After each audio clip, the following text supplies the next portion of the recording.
Welcome to the Fitness for 55 Plus podcast, brought to you by Stronger Life, the gym for 55 Plus in Lexington. My name is Dr. Dustin Jones, physical therapist, and I've got a very special guest today, Dr. Sarah Schuetz, my lifestyle doc. She's here in Lexington. I'm going to put a link to her practice, mylifestyledoc.com, in the show notes.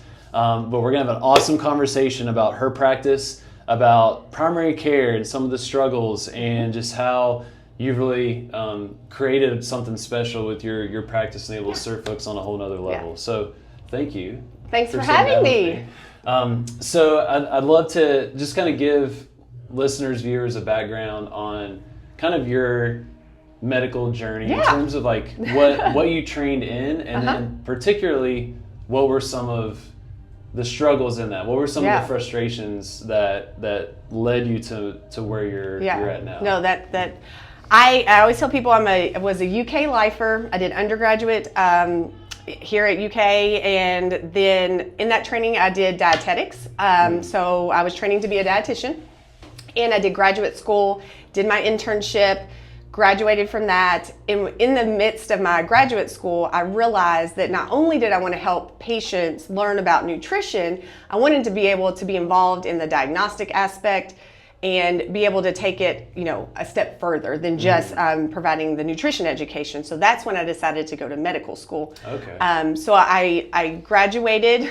I always laugh about this. I graduated from grad school on a Friday, and then I started med school on a Monday. So I don't advise that, but that was my story. And then I did my medical school training at UK, and then I went on to do internal medicine at UK.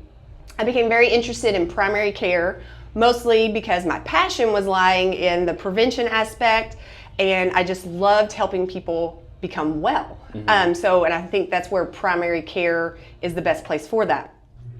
In that training, I stayed there, and then I fell in love with teaching. So that's something I'm very passionate about. And so I stayed on at the university and became an attending in the clinic there, and worked with the med students and residents. And then went on to be the program director for the primary care track that trained other internal medicine doctors on to become primary care doctors here in Kentucky. Okay. So I loved teaching. That is something that I enjoy, and why I also, after leaving traditional medicine, still want to teach my patients, because that is just a passion that I have. But in my 5 years of being a primary care doctor, I realized quickly that why I went into medicine was no longer what I was doing on a daily basis. I was doing sick care all the time, and there was no time left to actually help patients learn how to not be sick. And as people's care gets more complicated and there's more conditions and issues to address during appointments, there's no time left for lifestyle counseling. And I was feeling, having those feelings of burnout because my passion was gone. And that's when I started exploring through continuing education, and I actually found a newer branch of medicine called lifestyle medicine. And I started exploring and reading about it, and I was like, wait, this is what I thought medicine was supposed to be. This is what I was supposed to do. That was my vision in going into healthcare. And lifestyle medicine is very specific in the fact that it addresses nutrition, physical activity, social connection, reducing harmful substances, sleep health, as well as stress management. That's something we never talk about. And how to help patients not only, treat some chronic conditions, prevent them, as well as just give them a better quality of life, which is what I feel like medicine is supposed to do. And some of that is lost, and there's many reasons for that. But once I found that, I was like, you know what? It's not that I need to leave medicine. It's I need to do it differently. And so at that point, I decided to go in and get my training. I had to have a hard decision, had lots of things going on in my life with my family. So outside stressors at work, trying to find my passion, it all kind of imploded at one time, and had to make that decision, what do I do?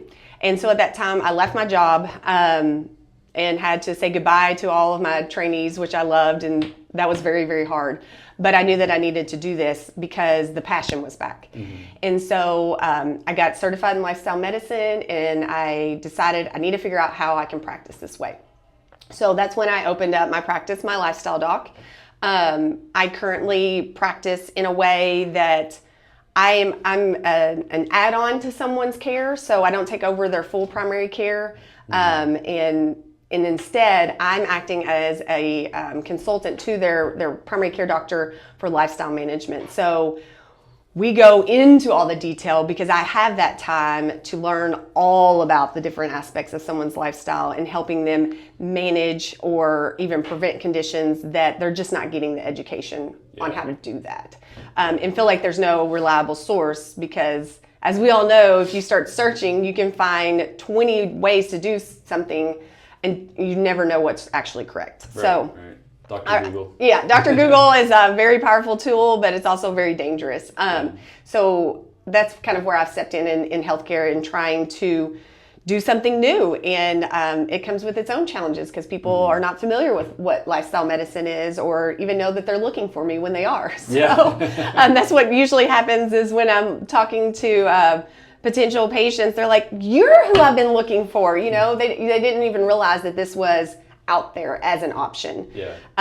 So I have to say, after being open for almost a year, it's been one of the most challenging but also rewarding. And I do feel like I'm doing what I'm supposed to do once again. Beautiful. So it was a long road to get here, but I'm very happy doing it.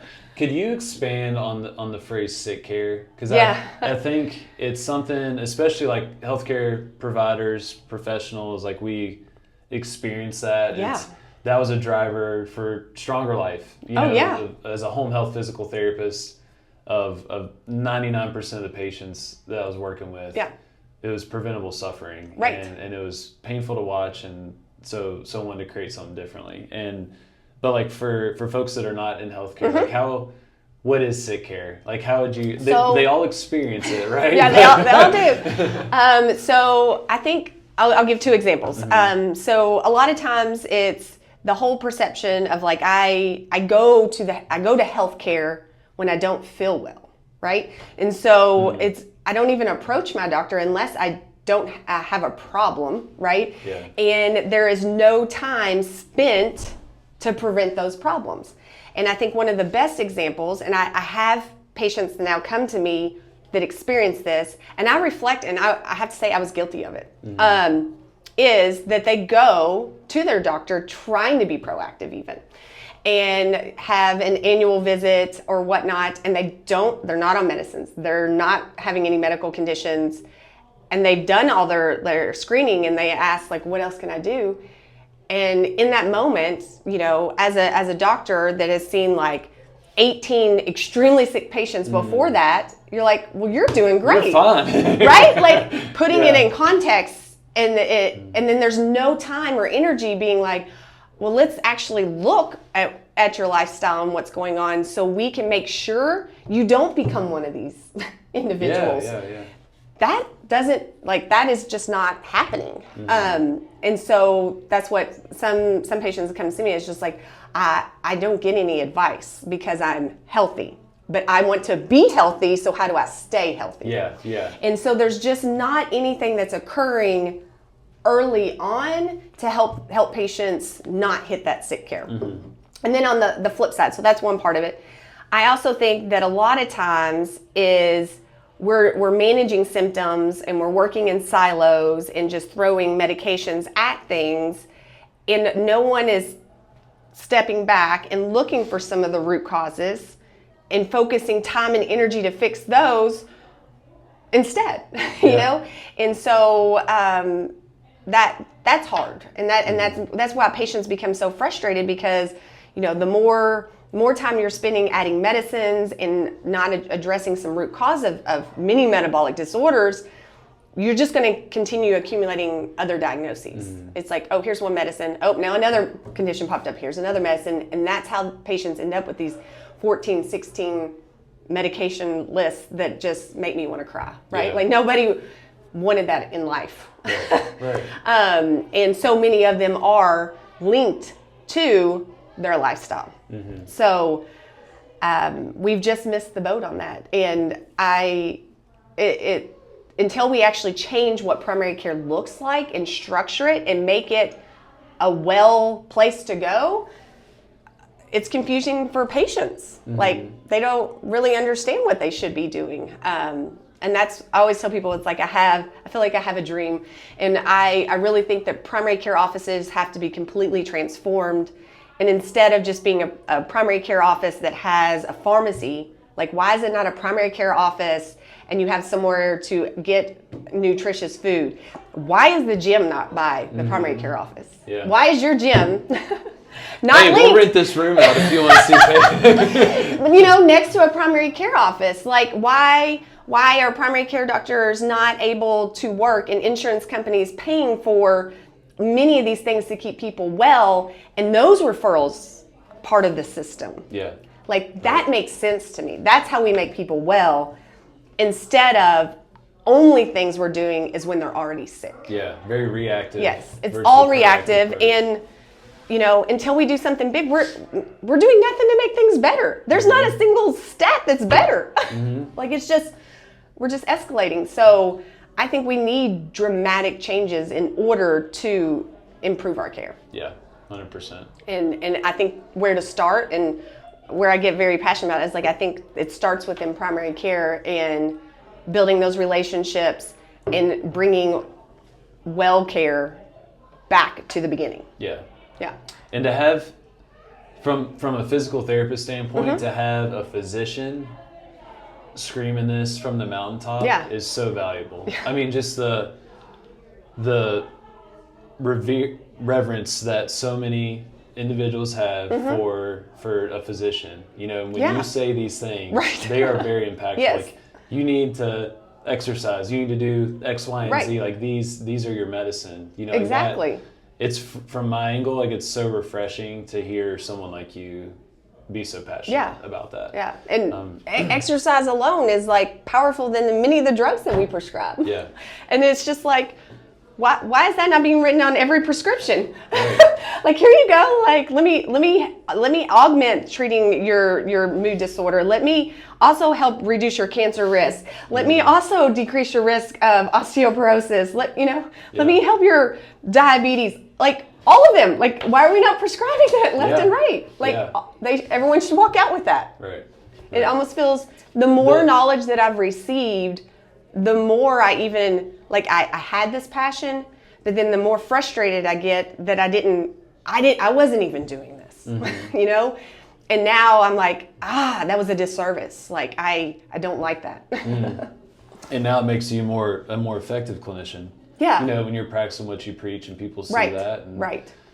Yeah, I mean, just the value of that is huge. And to not give it as like, all right, here's your, statin that I'm going to prescribe you. You should probably exercise too. Just like the blanket, like, okay, like, what do I do with that? But to like be, specific, and that's what, where we really feel like that's where we come in. Yeah, exactly. With a place like this, to create some clarity around what does exercise even mean for someone that has 15 medications, it's had the hip replacement, knee replacement, the whole host of chronic conditions. Right.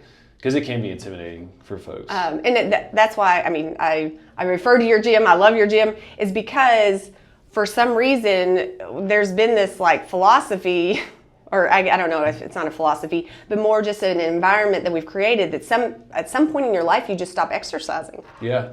I don't know where that came from. Well, here, I may go off topic here, but I think one of the most harmful things was consult your physician before you exercise. Yeah. Which has now been, let's not say that anymore, but particularly for the folks that we work with, exercise and doing hard things has almost been, there's a lot of fear around it. And that we do a lot here, but 90% of what we're doing is dispelling myths and calming fears. Absolutely.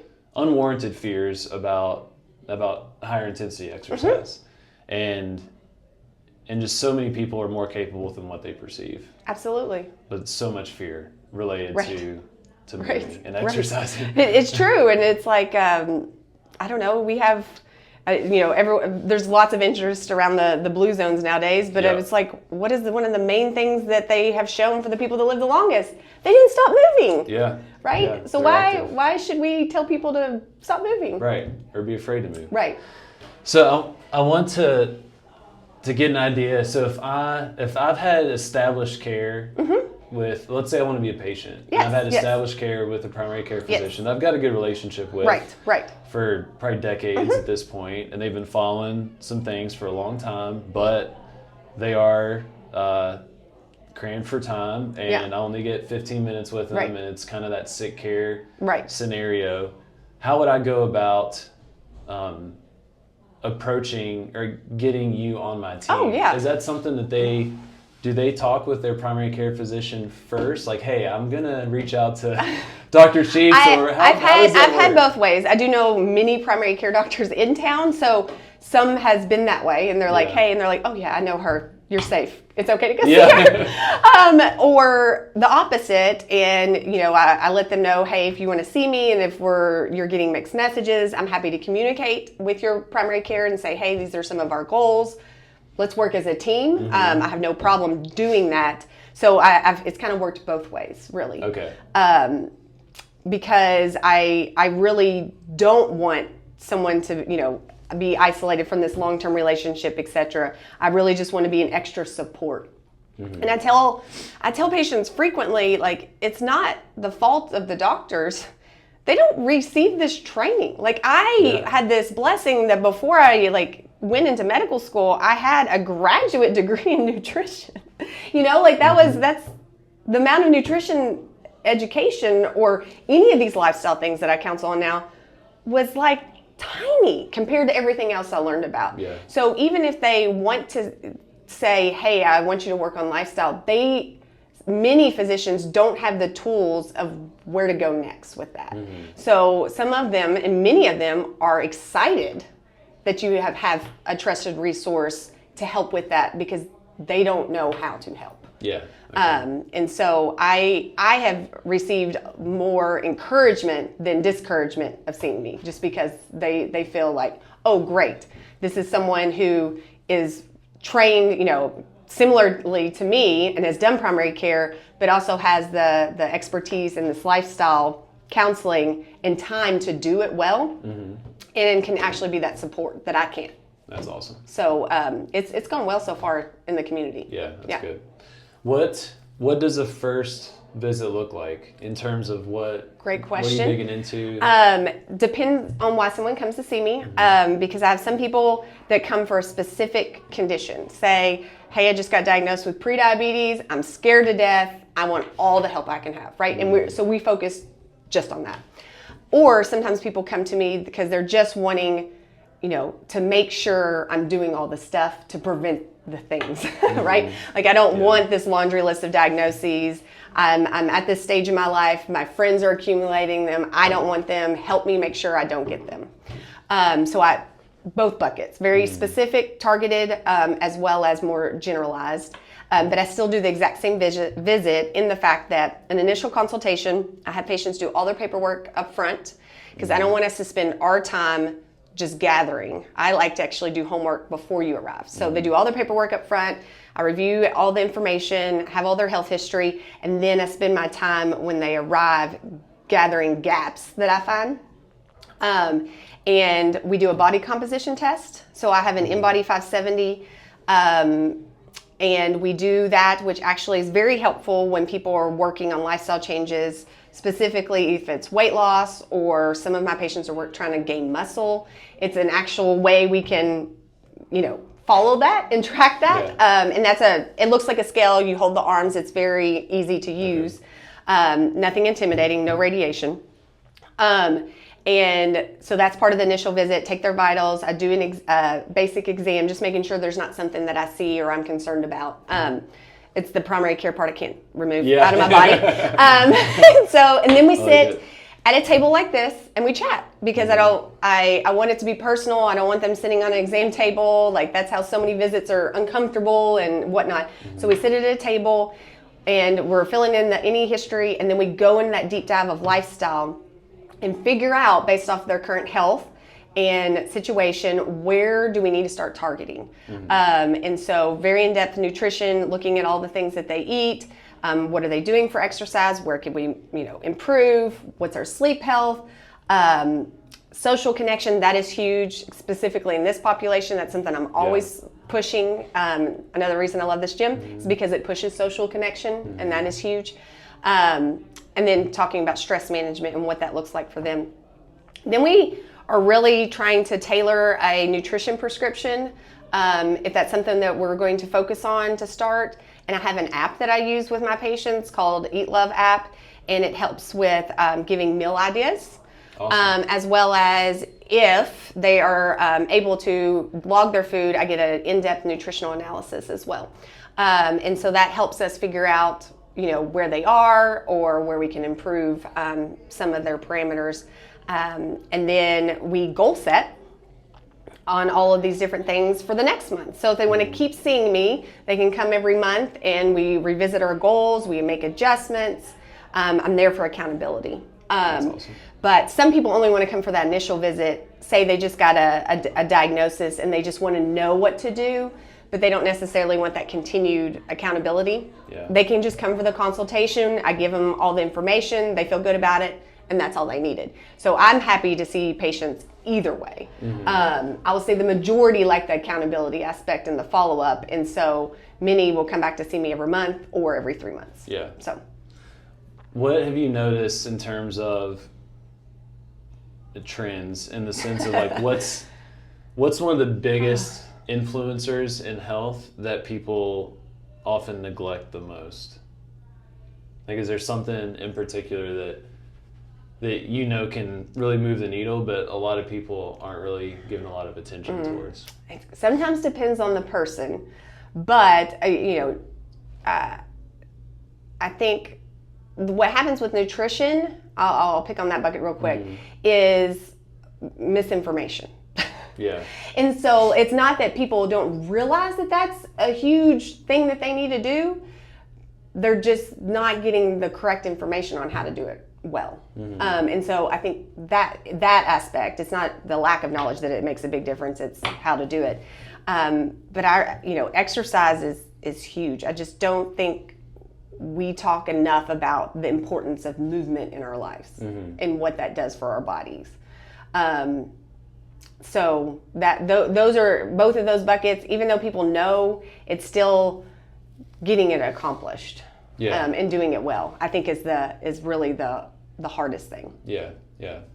We'll experience that from the exercise piece where people come in and they're active, which is awesome, right? Like, I don't want to downplay physical activity levels, because they work wonders, but the amount of folks that are doing kind of walking or yoga or more kind of gentle body weight weight-bearing activities, which is really great, but not resistance training. Like, the lack of resistance training in so many folks that we work with has been pretty eye-opening. Yeah.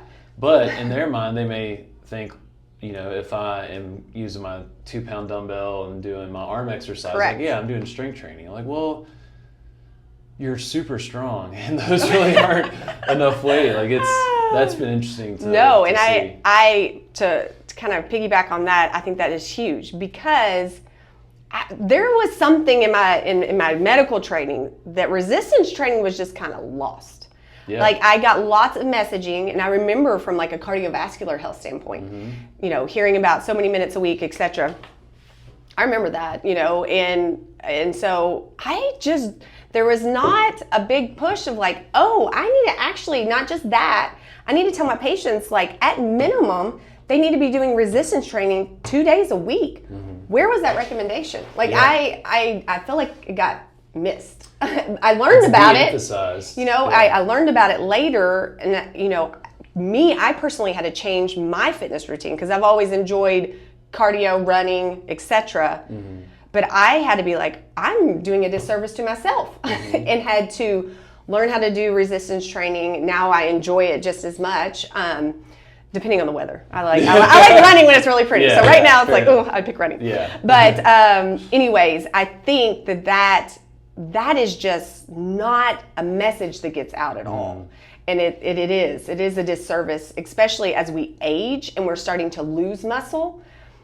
You have to actively work to hold on to what you have and really have to work to improve it. Yeah, it's a lot of work. And that's where a lot of people, I don't want to get bulky, or I don't want to. Oh, don't worry about that. You have to work. Like, to get bulky, it's your full-time job. I've been trying to get bulky for decades, and it's that becomes your full-time job to get bulky. Yes. For the rest of us, it's not happening. Right. But yes, I do think that is something that is completely missed and not educated on. It's like, hey, it's not about even gaining muscle. Like, as you age, if you don't resistance train, you're losing it. Yeah. No matter what, you're losing it, and the older you get, the harder it is to bring it back. Right. So, start now. Yeah. It's never too late. Amen. Well, I want to ask you a couple listener questions. Yes, that sounds great. That we had some good ones that I think will be pretty prevalent or relevant to many of the folks watching or listening. Yeah. So, Sue, we call her Super Sue around here. She's read some stuff about what postmenopausal women need to be healthy, and would like more clarification. Yeah. So it's a definite area where you hear all kinds of stuff. So what are the kind of big rocks? And it's all over social media too. So if you start going down there, you're like, I don't know who to believe. There's so many things out there. Yeah. I think so. Some of our biggest concerns for postmenopausal women is you're dealing with issues a lot of times with metabolism, because it changes. Mm-hmm. And women that have never dealt with maybe they've never even dealt with issues with weight or metabolism problems in the past, and suddenly they have, and they didn't change a thing. It is part of it. And so it's really important to reassess your nutrition in a postmenopausal state and figuring out caloric needs, as well as you need protein. And so that is a strong message that's now getting out there. I like that message, and that's something that postmenopausal women need to realize. Again, as we're talking about losing muscle mass, we need adequate protein in order to retain our muscle mass or gain muscle mass, either bucket. So that is a big message that is true and needs to continue. The other is resistance training. Just coming off what we were talking about, that is crucial for postmenopausal women, for frailty, for falls, and to prevent osteoporosis. So that is huge, and that should be a part of guidance that postmenopausal women receive. Mm-hmm. And kind of also on that, the importance of getting adequate, calcium, vitamin D. There's been lots of gray that came about like supplementing it, and sometimes women getting too much, and now they're just confused. Well, sometimes it helps just to understand and tracking how much calcium do I get in my diet. Maybe I can, I do need a supplement because I get none, or actually understanding that is helpful in general. And then something else that doesn't get messaging a lot for these women is the importance of hydration, because as you age, you're kind of in tuneness with your when you're thirsty or not. Sometimes that adjusts, and so a lot of times they're not getting enough fluid. And also in postmenopausal state, sometimes you deal with some issues with incontinence, and so that drives sometimes to drink less water as well, just trying to avoid that issue. And I really recommend people talking to their doctor about that and try to have that addressed instead of just avoiding water in order to do that. So that's also another big bucket that gets lost for postmenopausal women. But I would say that those are some of the main things that are general. Yeah. That can get very specific based on each patient's conditions or whatnot. But those are some of the big buckets, I would say. Yeah. That's awesome. That's a helpful answer, because, I know there's so much. There's so much. There's so much, and that's what I hate, is because everything's generalized, and really it should never be, because everyone is their own person. Like, they have their own medical history, and this general information may work for a friend, but because you have X, Y, or Z condition, it doesn't work for you, right? And so that's what's really hard with some of and why I hate that doctors don't give a lot of this lifestyle counseling, because it ends up in the hands of people that aren't healthcare professionals that know how to tailor to your specific conditions and adjust. Yeah. So that's again why healthcare needs to be involved in this space and not avoid this space. Yeah. So appreciate it. All right, next question. So off the postmenopausal women topic and over to Cheryl. She says she struggled with a relatively high cholesterol level for several years despite following the general advice: frequent exercise, low-fat diet, etc. My most recent level was 220, and my doctor is suggesting a statin if it stays this high for another year. Currently, I take no meds at all, and all of the blood work looks good. I want to avoid statins if I can because of the side effects. Do you have any ideas or suggestions that might help me impact this in a positive direction without the use of a drug? Following the general advice does not seem to be nearly good enough for me. Thanks. And I think, yes. So when it comes to cholesterol is very complicated, and it's only, this is a pet peeve of mine, it's only one piece to our cardiovascular health. And a lot of times when physicians are recommending a statin, we use a risk calculator to get someone's what's called their ASCVD risk. So that's your risk of developing a cardiovascular event like a heart attack over a period of time. And we have different inputs other than just cholesterol that go into that.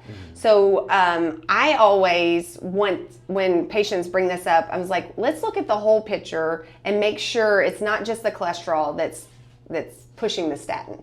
Because a blood pressure that maybe doesn't require medicine but isn't optimal could drive that up, the need or the recommendation for a statin. So actually making sure that you're doing lifestyle changes for blood pressure as well, that's important. Ensuring you don't have, diabetes, pre-diabetes, that also gets put into this calculator, and you want to be managing that. And then your cholesterol is also a part of it. So big picture, I like to make sure, is there other pieces that we need to be focusing on that might be escalating that risk? And then when it comes to cholesterol, it's very complicated in the fact that sometimes genetically we got dealt a bad card. And so some of my most active and absolutely to the T, follows things to a T, they cannot budge, a cholesterol number, and that may just be genetics. And when it comes to that, we have to realize that at times. But I do think a lot of the nutritional advice that goes into counseling about that is too generic. Just eat a low-fat diet, that's not really that's not the truth. It's really like you need to limit your saturated fat to a specific amount. You need to make sure you're eating healthy fats. You also need to make sure you're doing your best to decrease insulin resistance. All of these things play into that, and it's complicated without nutritional data and logging to be able to help a patient really fine-tune it. So that's where patients get frustrated, is they're like, oh, I'm just going to eat less red meat, because that's usually what ends up happening, without actually understanding, that wasn't really where most of your saturated fat was coming from. Maybe it was like you love cheese, and that it really was cheese the whole time. Yeah. Right? Don't say that. I'm sorry. Don't say that. And all of these are very individualized to the person, because some people genetically are in a better place. Some people have to be more aggressive because of their genetics. And so again, it can't be blanket advice. It needs to be very individualized and do a response and see what happens. So that's what I really despise about what happens with cholesterol, is because, there's not time to really dig into it with patients, do something aggressive nutritionally and see that response. None of that ever occurs. Yeah. So to know that you have a chance to really stay off that statin. Yeah. And then the other aspect, making sure patients understand, is that lipid number or that cholesterol number the only thing driving their risk up? Or could I also work on decreasing these things, and that would help me too? Yeah, so that's helpful. It's actually just more complicated than just an LDL number, and that's what makes me feel crazy. I'm just like, it's more than this, guys. Like there's lots of things that we can do, and depending on your risk, depending on your symptoms, if you've had events, your family history, there's just more data that needs to be obtained to give good advice. Yeah. There were about 3 other folks that commented on Cheryl's question. Same boat. Same boat, Yes. Boat. and that's just what happens. And again, this is a disservice of sick care. And I'll point this out because so many people for a long period of time may have had mildly elevated cholesterol. Nothing was told to them at that time. You don't need a medicine. I'm not worried. Here you go. Why in the world did we not help these people now do changes to reduce that so we never even had to have the medication situation occur? But no advice is given in this bucket the majority of the time. And it's like, okay, well, this still isn't, like, people need to understand this still isn't A+. You may not need a medicine, but we should be doing lifestyle interventions. Happens with blood pressure all the time. You don't realize you have high blood pressure until someone tells you you need a medicine when you technically had early high blood pressure and could have aggressively been treating it with lifestyle to never need the medicine. So that, again, is an example of sick care versus what I call health care. Yeah. So Preach. I think it's a good place to wrap it up right there. I told you that I could go like on and on forever. No, I mean, yeah. It just it's just really cool to see your medical journey and just experience the pain, the suffering of so many folks that could have been prevented, and now create a model where you can really get ahead of so much. Absolutely. And give people answers to questions that they just haven't had answers to for so long. Exactly. Well, I appreciate you taking the time to chat, answering the questions. Yeah. If folks were wanting to learn more about you, your practice, where's a good place they can go? Check me out on my website, www.mylifestyledoc.com. And on there, you can send an inquiry about scheduling, or you can schedule a free discovery call. I do a short phone call with people to explain my practice, make sure it's exactly what they're wanting before coming to even see me. So, awesome. Yeah. So that link will be in the show notes, and the YouTube description will be all over the place. And if you have any other questions, I'm not going to open up, or email or anything else. But if you have any other questions related to this, we could potentially do a part 2. Who knows? But you can drop them in our Facebook group, Fitness for 55 Plus. That's where we are gathering these questions about postmenopausal women and high cholesterol. So check out mylifestyledoc.com. Dr. Sarah Schuetz, changing lives here in Lexington. Grateful for your time. And thank you. Thanks for having me. That was awesome. Boom. Yeah.